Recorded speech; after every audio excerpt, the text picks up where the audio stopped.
welcome to the Reading Day Rumble, presented by the new Worcester Spy.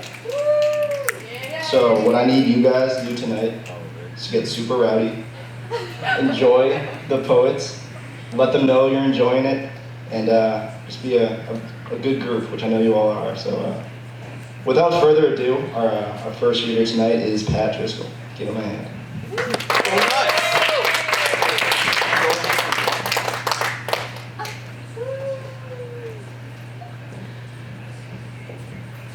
Cupcake on my food. Alright, I'm going to be reading Neil Gaiman's The Day the Saucers Came.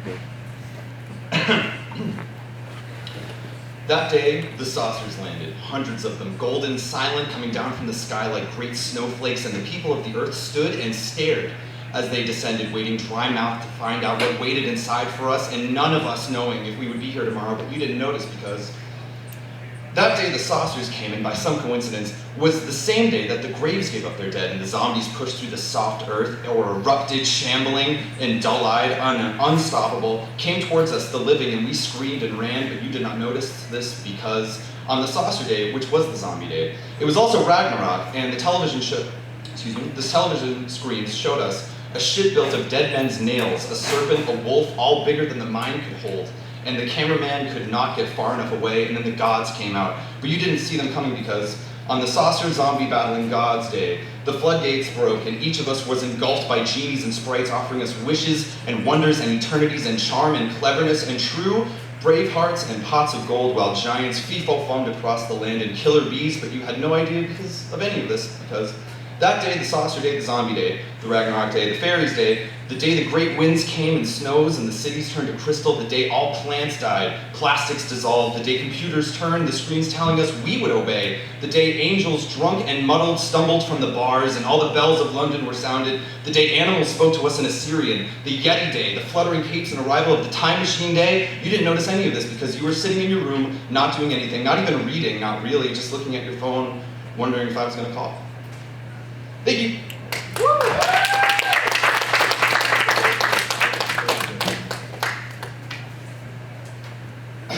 Wow, that was some good poetry right there, if I say.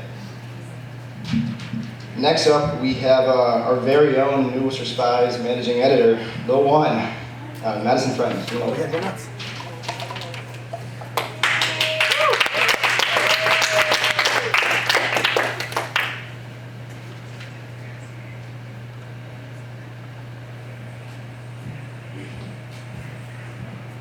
I'm going to read a poem that I just learned about for the first time tonight called Bluebird.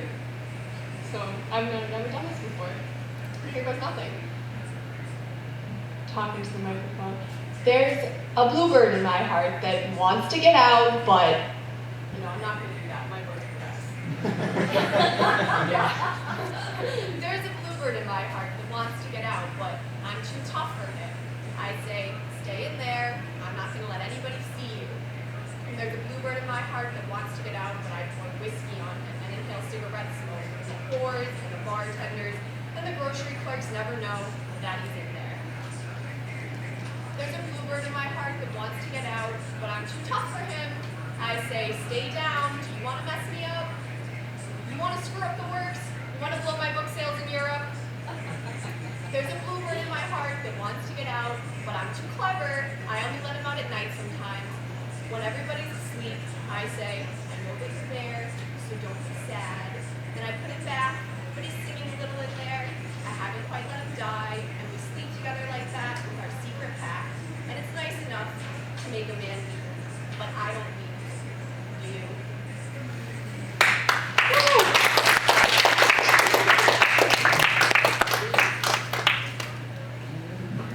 Wow, great stuff. We got some good stuff tonight, right? Cool. Okay.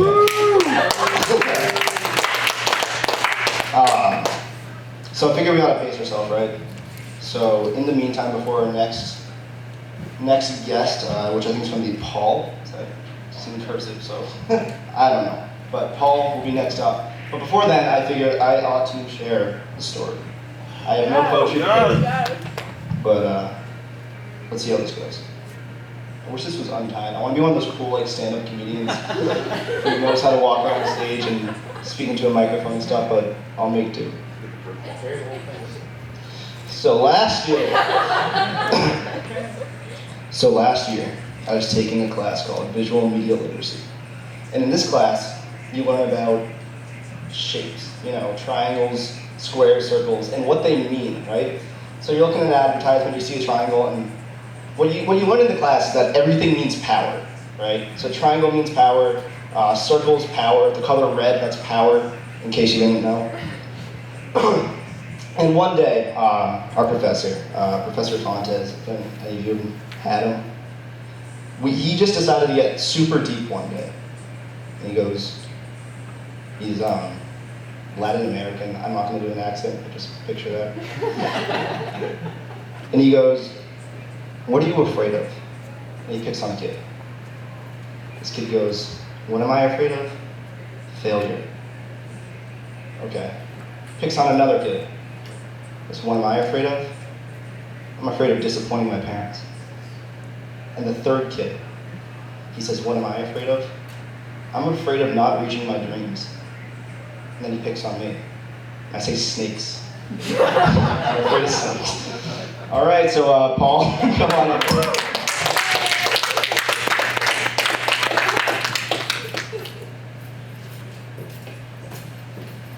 Hey, this is called Poet or Stripper.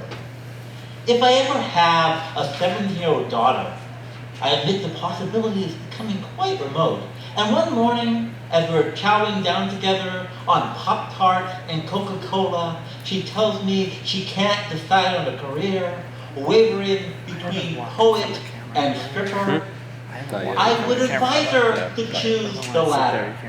Now, not even considering economics, and I heard a good stripper can pull a couple thousand down a week, but as a poet, she'd be lucky to see half of that in her lifetime. Stripping is obviously the much more moral, much less degrading profession.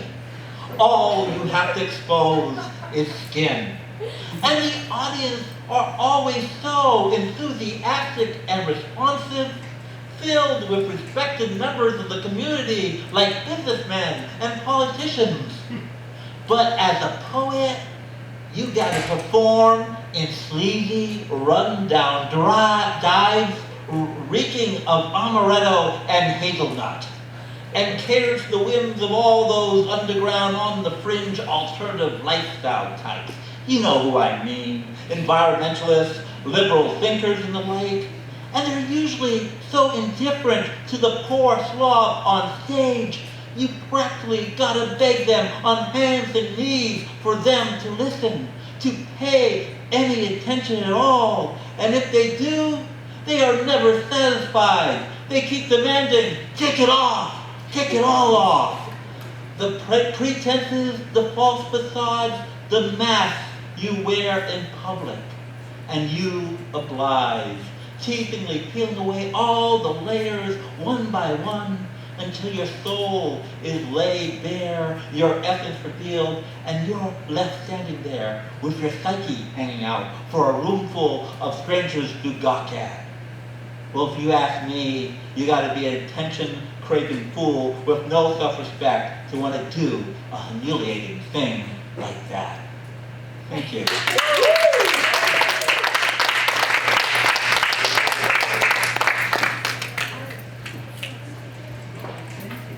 Well, that was great. I'm enjoying the way this is going. Some good poetry, real talented folk we got here. And next up we have Heather, ready to shock us with some groundbreaking poetry, push boundaries, I'm sure.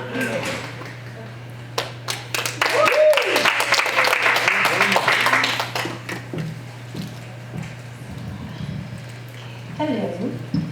It's really awesome to hear everybody reading their poems.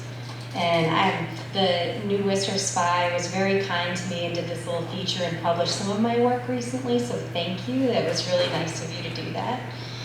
So I don't know if there's like a limit to how many poems. I don't want to like overstay my welcome because you give a little bit and sometimes a poet can take a lot of time.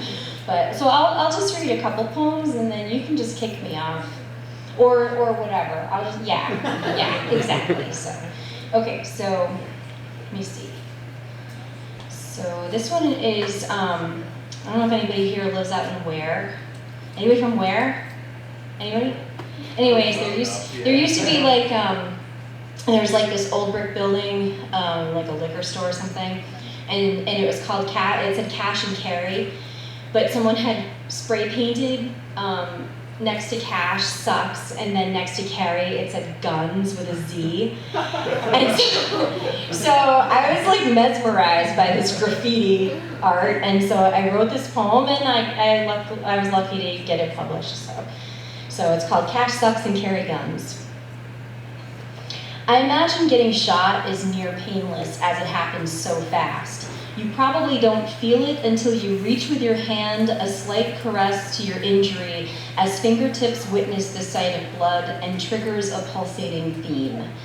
I imagine getting shot up in a frozen yogurt joint, a bright, colorful outlook with free Wi-Fi and not enough tables to occupy bodies tumbling over laptops and chairs, ears plugged with audio clash, emo dissident interference. I imagine these kids in the yogurt shop don't like 80s music, but I like synthesized beats. Getting shot up is not popular graffiti. Unwashable the stains because someone will film the shootout on a mobile device and upload it to YouTube before calling for help. Remember pennies? Our advantage at tossing them around like worthlessness? You can't find pennies in the gutter these days, or under sofa cushions. Who has a sofa these days? Do you have a sofa, or did the possums move in when the bank took your house? There's no Highland Street here. I imagine getting shot, point that thing at my empty pockets, my broken stitches. I imagine we do this in desperate times, point things at each other to appease hungry bellies, missing the day-old bread we gave to the birds. We can't eat here, shot up in a frozen yogurt shop with no pennies for fountains, but we'll be on YouTube and millions of people will Twitter about us in between pornographic spam. I imagine this is our legacy. Quick deaths for slow heartbeats, faster than my eyes can flicker shut.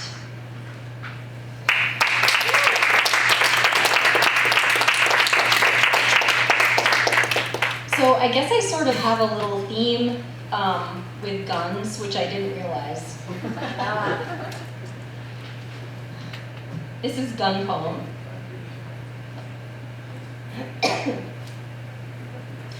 I cannot understand a gun. A gun does not speak to me personally. It is not a phone call from my sister who never calls, but it could be my mother's shout. Personally, a shot is a doctor's visit every 7 years. 7, 14, 21, 28, 35, 42. This year, a shot is fired in the backyard across the street, but I didn't hear it myself. It echoed yellow, barking across the air, filtering through the trees until it rattled each window with hurricane fear. Personally, I cannot understand a gun, unlike yellow. Yellow is summer buttercups picked from a grassy knoll in my grandparents' backyard, reflecting under my chin, unlike terror quakes with the weight of a gun in my hands. Tomorrow is another shot, another inoculated chance. A gun is a bad game, the worst letter of the alphabet, but sometimes I want to play because it is cold and heavy. Instead, I am a waxy crayon, shaved spirals that cling to fingertips and smell flammable.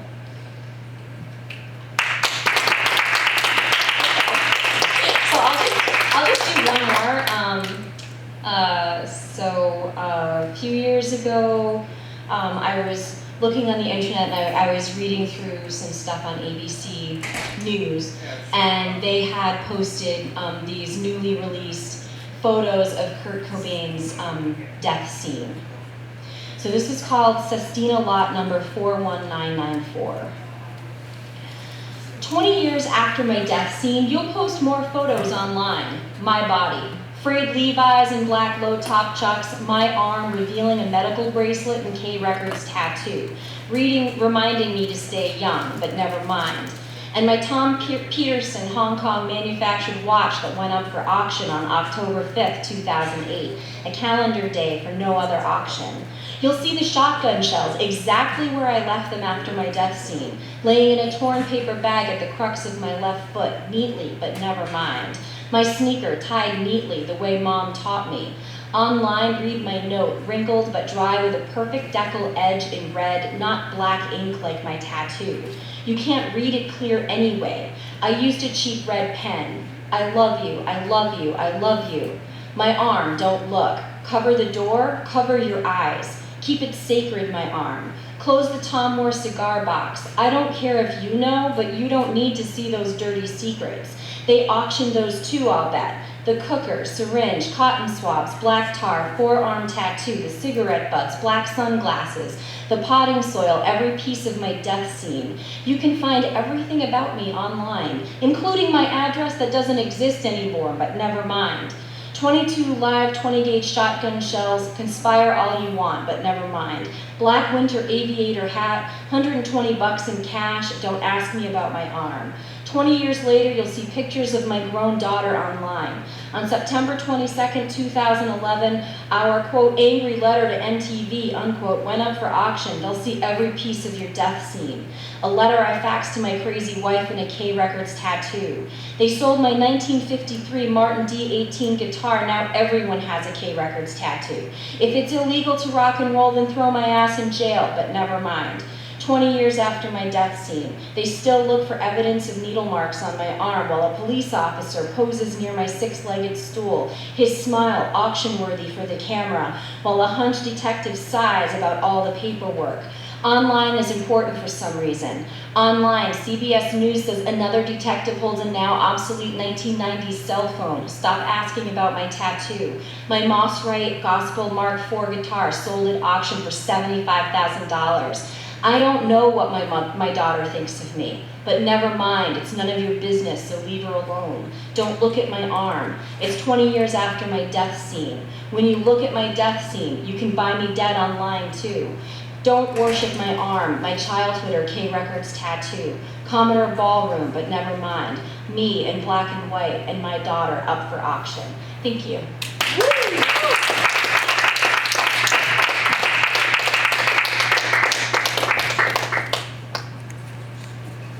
That was awesome. I say another round of a hand because I had coffee in my cup last.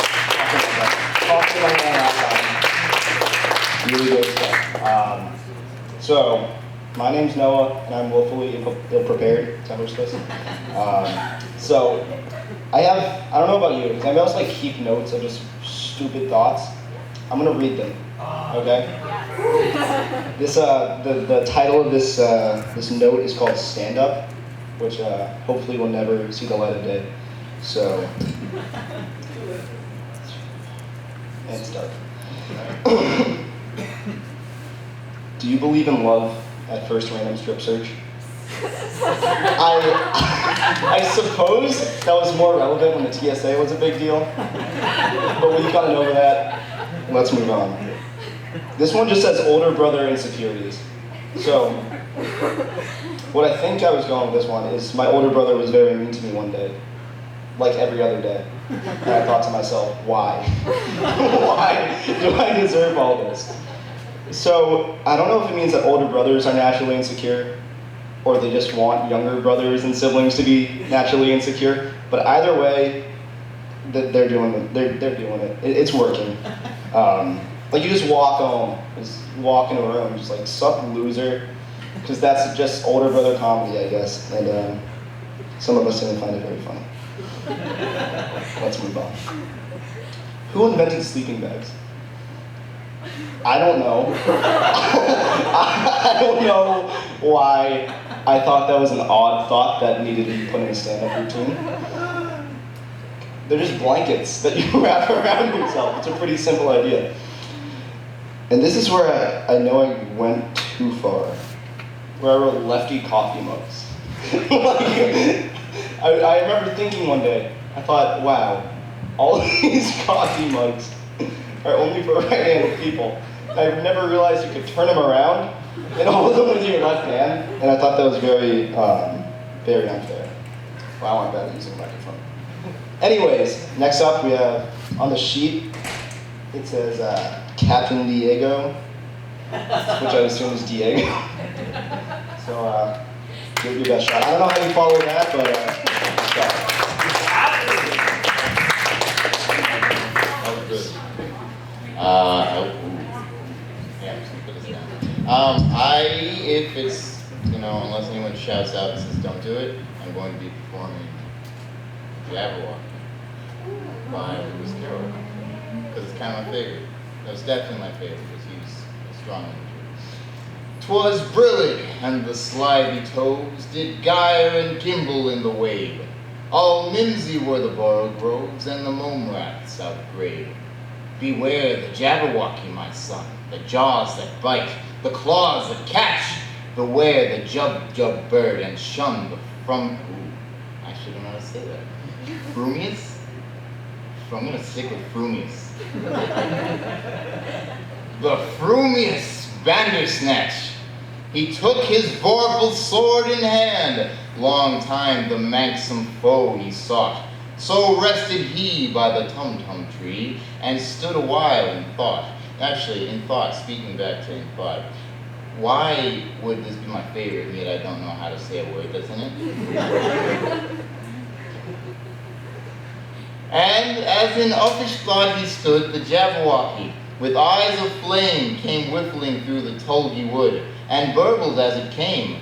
1, 2, 1, 2, and through, the vorpal blade went snicker-snap. He left it dead with its head, he went galumphing back. And hast thou slain the Jabberwock? Come to my arms, my beamish boy. O frabjous Calloo, Calais, he chortled in his joy. 'Twas brillig, and the slithy toves did gyre and gimble in the wave. All mimsy were the borogoves, and the mome rats outgrave.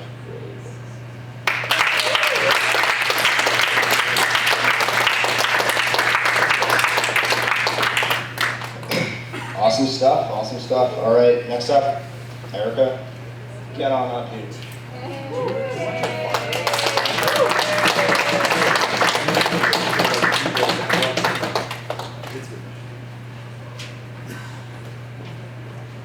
Alright, so there's not a lot of you here, so I'm not afraid to take up your time because y'all got like an hour left, so I'm like three things to do. We're all avoiding finals, it's okay. My first piece actually was, I was going through my senior year project blog. It was pretty much just like a blog set up to like describe my high school experience, which Diego and Austin, my cousin, both know how our high school was, and got a lot of feelings about that school. So I pretty much just have like a rant about high school that I think everybody can kind of connect to in a certain way, so let's go for it. It's titled, "This Day is Brought to You by the Letter F." You, and you. It's a Friday morning, and after a long week, I'm Googling the salaries of hitmen. I figure if I have this much rage on a daily basis, ready to go and available, that's gotta mean something. I have a talent. I could say, no, it's just a bad day, but after you tell yourself it's just a bad day for 13 days straight, it loses its comfort a little bit. How milk and orange juice affect a weak stomach is how I feel the toxic combination of a high school, 2 part-time jobs, and the side effects of being on the brink of adulthood are affecting me. If you are still not getting my point, you are obviously never younger than 25. High school is eating my soul, no doubt about it. Every day I wake up to the same song at the same time with the same thought. It's morning. Again, already. Then the almost satanic ritual starts. Heavy eyeliner substituted for the blood of a virgin or a goat. Arguing with my mom replaces heavy chanting, and my coffee serves as the light of God. Come to save me before the impending slaughter. However, upon getting into my car, I find maybe God didn't save me. Because I feel like the cataclysmic Vesuvius ready to destroy Pompeii. Maybe it was Satan all along. The whole ride to school is afraid of hateful music and making sure my black nails are long enough to take eyeballs out with. Beatrix Kiddo would approve, I believe. I park in the same parking spot every day. I think the boy that used to park here is terrified of me and has found a totally remote location to park his car. Walking through the doors is much like walking into a whole new dimension. Everything contradicts what you thought you knew. It's upside down, demented, and you get a sure sense that something's about to pop out at you. It's usually a confused freshman walking down the wrong side of the hallway. This dimension is full of bad carnivals, scary clowns, and a dark fog descending upon the stage with a certain boy band playing in the background. A world filled with short girls with their bellies hanging out, too much makeup caked on, and their mouths filled with the dirtiest stories you've ever heard. A world filled with boys who dress like models, walk the same walk, and geez, I wish they wouldn't talk. A world filled with teachers who suddenly you became a lesser being to. A world where if you wanted to pee, you had to have somebody be okay with it. I'm sorry, but if you have to pee, like, who's not going to be okay with that? After a day of wanting to stab people with my pen and hope for ink poisoning to take hold, I get to leave and go to my job. I worked as a waitress for one of my jobs, and if that doesn't shake my faith in the goodness of people, my lovely customers do. I deal with snotty 12-year-olds, to 20-year-old men hitting on me in the bar room, to old men just openly staring at my rear. Now, after 4 rambunctious children running everywhere, 3 schedule change, 2 Facebook date refusals, 1 mysterious number scrawled on a beer coaster, and too many $3 tips to count, I've officially given up on the whole of society. They can all burn in their own French fry grease and sour beer. All in all, days of waking up late, of pointless conversations about high school sports. Who really cares? Not me. Nobody does. Nobody cares about how many freaking touchdowns you got. I'm sorry, we still lost. Overhearing people's shitty music, teachers granting with total lack of respect, demerit slips for being 30 seconds late, mismatch outfits, horrible hair clothes, people saying the wrong thing at the wrong time, math projects that will never allow mental stability, slow computers, stinky breath, bathrooms being locked due to vandalism when you get your period, squishy school lunches, and the same face is screaming in your face, I'm saying f*** it all. Because although this daily life that I lead is enough to make me a damn good murderess, I have hope. Because when I wake up, I get to eat and drink a big cup of coffee. Because of perfect eyeliner, because of perfect hair days. Because of the sunrises on my ride in and the sleepy towns I drive through. Because of my best friends who dislike everyone as much as I do, and our days spent sitting in the last book aisle of the library, reading feminist novels and making school stops after school. Coffee stops after school, school stops. Same thing. Because of the grades I earn, the colleges I get into, the future I'm building up to. Because of loud 80s hair metal on the ride home, my chronic case of speeding. Because of how I've made myself into someone I wanted to be as a girl growing up. Crazy hair, 7 piercings, black, and more black, and an actual smile. And yes, that's real. I wanted to be this person standing in front of you was built up by a 3-year-old, so don't be surprised. Because I knew I wouldn't be a waitress forever. Because I make my own happiness in the things I choose to do, and sometimes even in the things I don't. Maybe I can find my way to be on top of the bullshit. Maybe I'll stay to being a writer after all.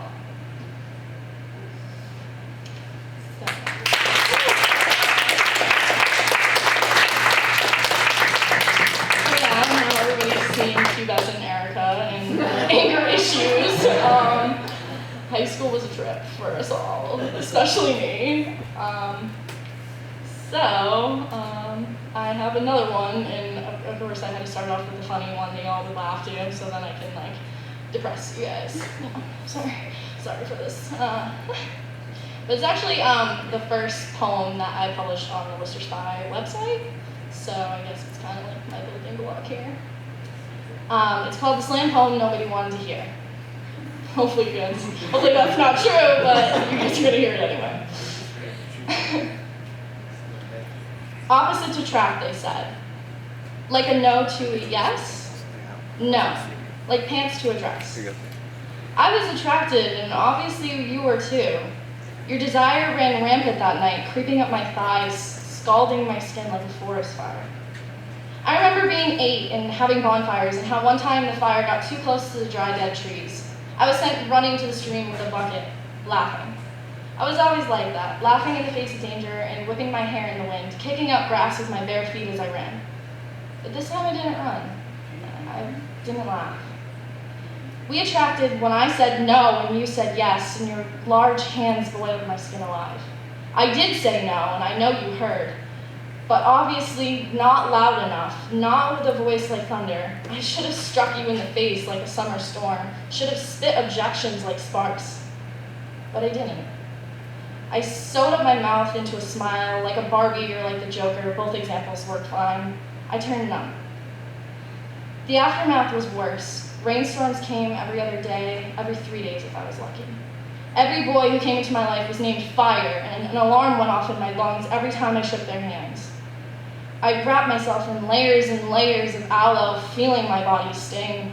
One day I woke up and remembered the way your fingers yanked through my curls, ruining them, making my hair a mess, making my life a mess.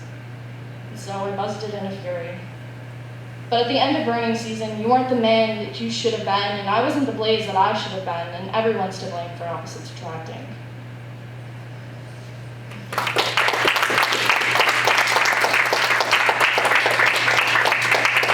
Are you okay over there?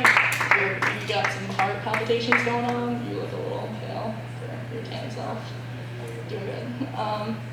So I guess I have like one more thing to serve at you guys tonight, I guess. Sorry, can't take up all the time. I have funny stories, but none of which nobody wants to hear, so I'm just gonna read the poem that I've already taken time to do.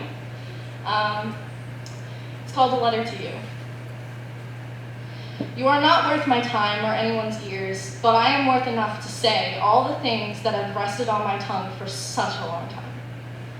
You are a shining star in a black night, turned into an asteroid, hurtled towards my place in my sky. You threw everything off kilter, and I was sure that that meant it was love. But love does not pull my hair, does not pinch my tender arms, does not bully me into a corner. Love is not fading into you or fading into this bullshit concept of us. Love is someone who is kind. Love is someone who encourages me to grow, broaden my shoulders into this world. But you wanted to contain me, perfectly contained in your arms. I was supposed to be your perfect handheld prize. At the end, you called me selfish. Yes, I was selfish. I made everything about me because my life is about me. You just thought everything was about you.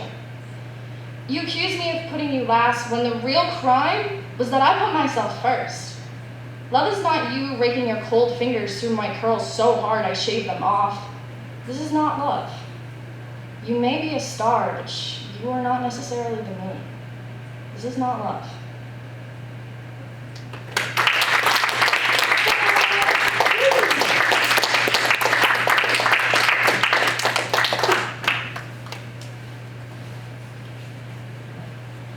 I know what you're all thinking. You're thinking that was a really cool stand-up way to drink water. No, but you're thinking, Noah, how do you follow that? And I say bad jokes. I follow that with bad jokes. So 2 antennas are getting married, right?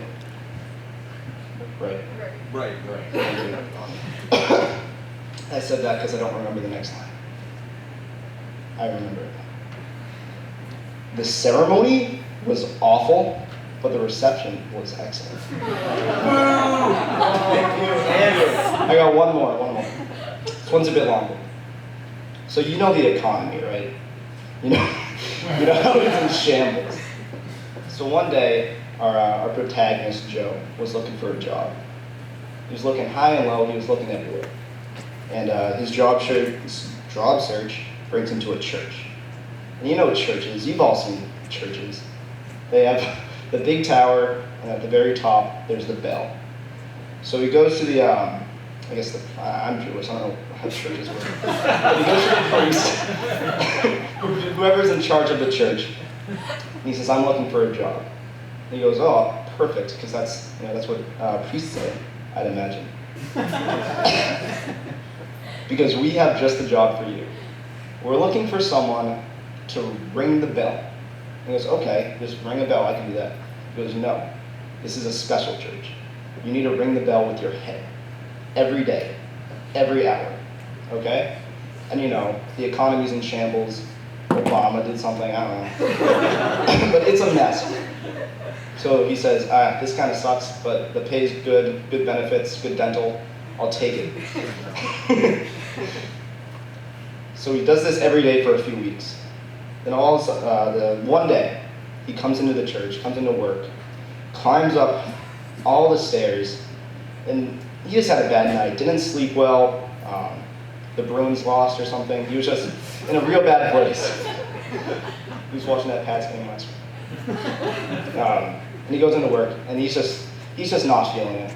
So he goes, and he does his usual thing. He backs up real far, and sprints, and dives at the bell, and he hits it. Dong, it's 1 o'clock. Does this for a couple hours, and he's just getting exhausted. So one time he goes, it's let's see, probably like 5 in the morning at this point. Who knows? It's a joke. And he goes and he backs up real far. And it's like, this is going to be it. And he's tired. He doesn't know what he's doing. So he runs for the bell. He dives at it and he misses. And he goes falling out of the tower. Splat. So that's how bodies fall, with a splat. And a crowd gathers around. And everyone's like, what happened here? Who did this? Who is this guy? So they're all trying to figure out who the guy is. Nobody knows. Nobody can figure it out. Right? Right. And then one guy comes up. He goes, I don't know who he is, but his face rings a bell.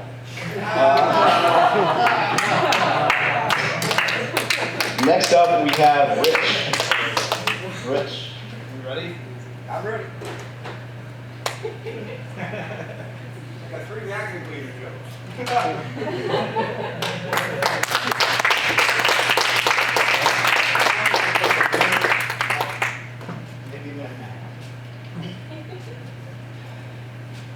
Hi everyone, my name is Rich. I'm the custodian here, 3 to 11, Monday through Friday.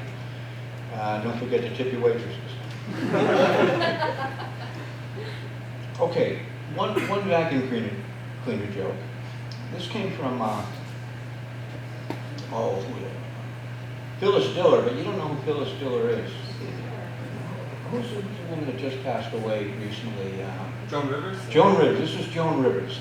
She said, I don't mind vacuuming, but 6 months later you got to vacuum again. That's the attitude I have. There's a couple from Jay Leno. Now, a couple years back, the cruise line, Carnival Cruise, had all sorts of problems with their people getting sick on their cruises, and one got lost out in the Pacific. And Jay sparks up and says, yeah, Carnival Cruise's reputation is so bad that even Somali pirates won't attack their ship anymore. I thought that was pretty good. And this is one old joke. And we used to pick on, anytime he had an old joke or a reference to old, he'd pick on Madonna. And he said, yeah, did you hear that Madonna in the tabloids, Madonna's going out with a guy half her age? And he said, imagine Madonna going out with a 40-year-old guy. But this is the poem. This is the reason I came up here. This is Eddie Murphy, 25 years ago on Saturday Night Live, a poem called Pros and Cons. The con meaning ex-con. Okay, this is how the poem went. Hot summer night, nothing to do. Kill my landlord. Kill my landlord. Ain't got no reason. I got the check. Kill my landlord. What the heck? C-I-L, my landlord. Thank you.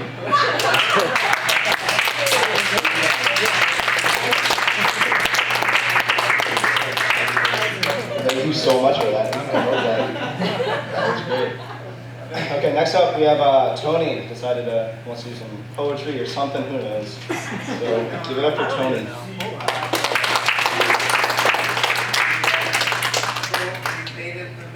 I had to make the long way around. Bounce it up.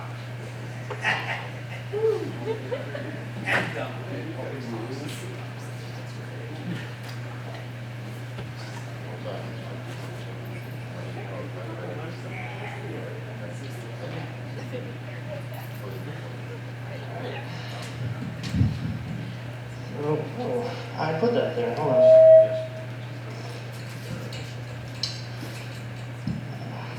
All right, I'm Tony. I'm filming this thing with my associates Herman and Tim.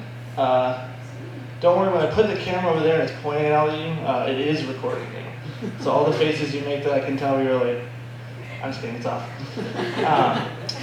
I am a sophomore here. I do stand-up comedy, I do anything I feel like it. When I got out of high school, I had been working at the same job since I was 14, and I finally had gotten fired.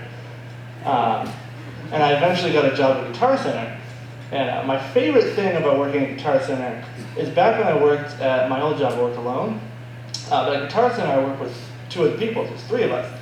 And the great thing about working with an odd number is you can cut a fart and they just blame each other. I didn't have that luxury in my old job. It just didn't work that way. I'm basically going to read a poem, shift subject, something that I wrote. It is the year 2015, so I'm doing it on a phone. Because I don't remember what paper looks like. I haven't touched the paper since the year 1999. It was a good year. It was a good paper. So I'm a very religious person, which most people don't know, because my humor is quite irreverent. Especially with the Pope. I love the new Pope, but if anybody remembers the old Pope, he's known to have neck problems. I think it was from constantly looking the other way. I think that's what usually did it. But for some reason, what people might think is I do like religion because I'm a very religious person. But when I was younger, I had not only stopped being religious, but I had changed. You know, when you become a teenager, you start thinking for yourself and being a douchebag, but mainly thinking for yourself. And I had written a poem about. I'm a strange writer. I don't write directly. I write metaphors because I'm, afraid of myself. So I wrote this metaphorical poem here about a character, but I'm just going to read a poem. It's easier for all of you if I do that. They used to call me father. Long hours in small boxes, listening to the transgression. I'm going to restart. They used to call me father.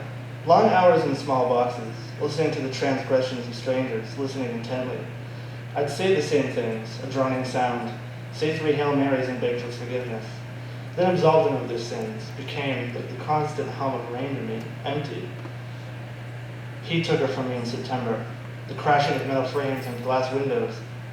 Rubber tire treads burned into the face of the road, her body restless, still in serene immortality. The blue uniformed men came to our home, their badges shined in the moonlight. They brought revelations of her passing, revelations of my children without their mother. The chapters that he had wrote had given no solace. What had seemed like law was now lawless. Every truth a lie, and then I thus doubted that which I had considered flawless. This opulent church was now a prison. I received confessions in solitary confinement, and the pews held hundreds of staring eyes, ready for an empty sermon from a broken priest. I never returned, and I, miserable man that is I, came to the revelation that it was not I that had lost faith in God, but it was God who had lost faith in me. So now that you're feeling all sad, I think I'm done. Yeah. I have to go back to filming all of you.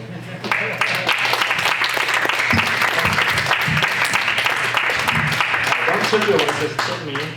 I'm very poor. Thank you very much. Next up, we got Brock. Brock going. Woo!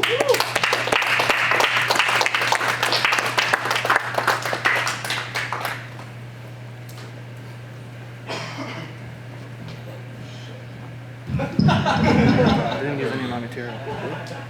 I wrote this about 15 minutes ago while I was just out walking while you were putting up posters. So it's not that long time. It's good, it's good. It's called Toxic. I breathe in, I breathe out, wonder what you're all about. Introspect your brain, I'm making a fool of myself like a specter in the rain. But I know deep down that below the tender surface lays something dormant that you have for another purpose. I try to resist, but it's already too late. I've started now, and you fill me up with hate. You infuse me, now I'm toxic. No matter how much I try to stop it, the heart is a dum-dum. See ya.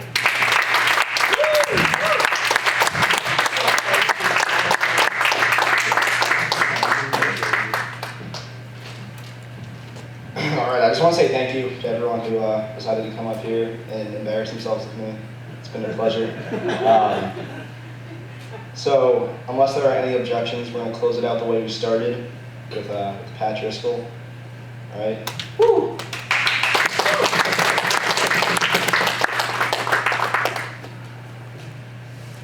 All right, and like we can like another hour unless you want to like have really. So if anyone just wants to like need something on the phone or do something to read or whatever, it's totally fine. I'll have to do the closing chapter on this first reading day rumble. But so I'm gonna read something that will destroy me with embarrassment. Yeah. For you guys, thank you. So when I was a senior in high school, I was, this was for like some like homework thing, and then the teacher sent it somewhere to like the school magazine. It got published there, and it's basically the most pretentious mess ever. Ever. Do you guys know Walt Whitman? He's like the poet laureate of the United States. His biggest poem, or his biggest hit, is "O Pioneers." It's like this incredible, rousing American poem. It's great. And it was also featured in a Levi's jean commercial. Little old me, at 17, thought I could do them one better. So, listen to this absolute mess, and thanks everyone for coming. This was awesome. Oh, Jesus. Okay. Do this. Pioneers, oh pioneers, beat your drums, blast your trumpets, holler and howl and yelp like wild things, for this world is not afraid of us. This new dark continent, this world of the unconquered and the mad. And then on the website, there's my name, Pat Driscoll, which is a formatting error that's not, this is, come my ash-faced children, follow well in order, get your weapons ready, have you your pistols? Have you your sharp-edged axes? I think those are from the original. I'm just gonna. Pioneers, oh pioneers, colonists, oh colonists, huddle close and wild-eyed, bellies empty and hands out, gnarled like tree roots, like those of old wise women, grasping our tools like desperate men.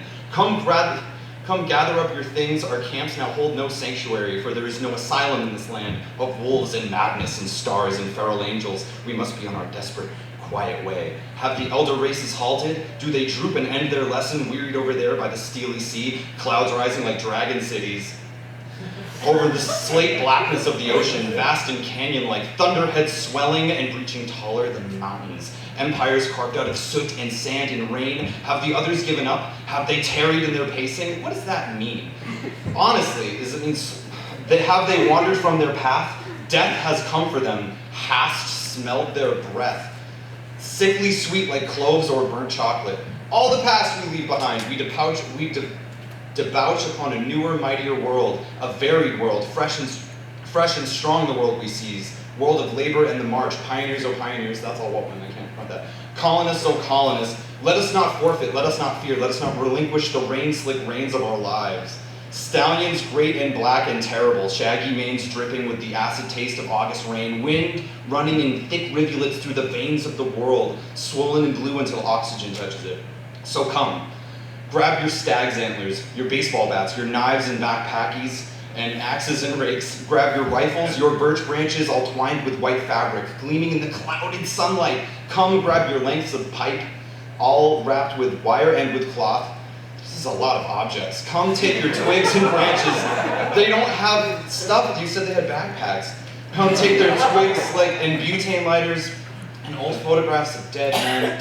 Come and tarry not. Again, the ash-faced, I straight up wrote, my ash-faced darlings. I don't know, it's just, for there is no safety here.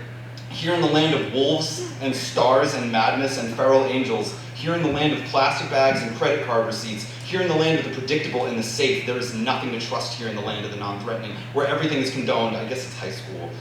Or worse, a greater sacrilege, where everything is encouraged, yeah that sucks, by parents, teachers, bosses, the same, the world of structure, privileged little shit. and boredom and routine, this land of what's expected and food on the table, clinging to this idea of normalcy like mute orphans on a raft in the middle of an ocean vaster and deeper and colder than history, begging to swallow you up and make you forgotten. We cling to what is safe. We cling to good grades and safety and sobriety and sanity and structure and cleanliness and wealth. We cling to high school, college, career, girlfriend, wife, divorcee, wife again. We cling to get old, get boring, get tough. This is I'm gonna continue.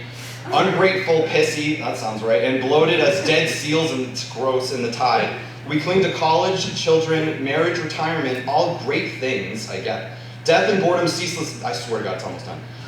And boredom, ceaseless boredom, endless boredom, do your homework, kid. And but this is all caps, but not you and I, my darlings.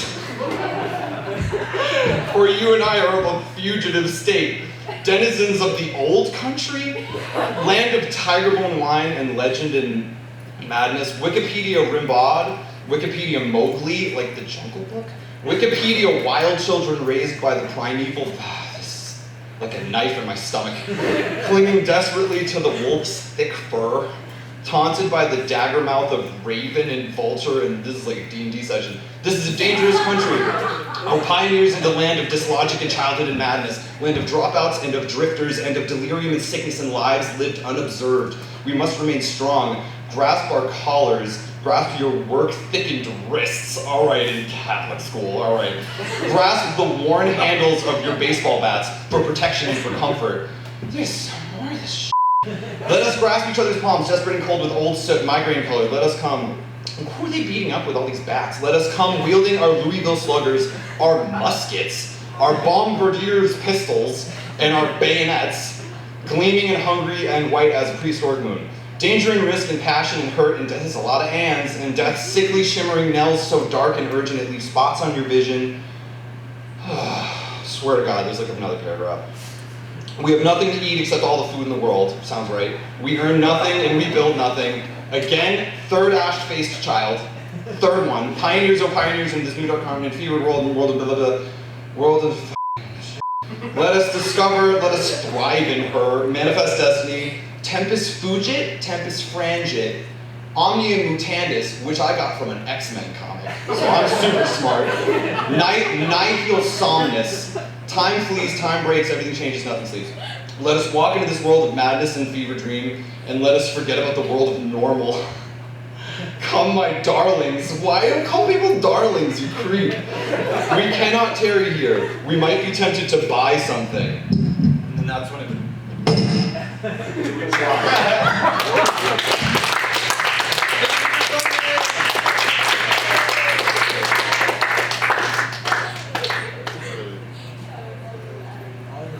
Yeah. I know what you're thinking. You're thinking, Noah, how do you follow that up? I say I don't. Grab some cookies, grab some coffee, and have a good night, unless anyone else would like to perform. But then I have to come up here and do it again, that'd be weird. No hard feelings. All right, well, eat.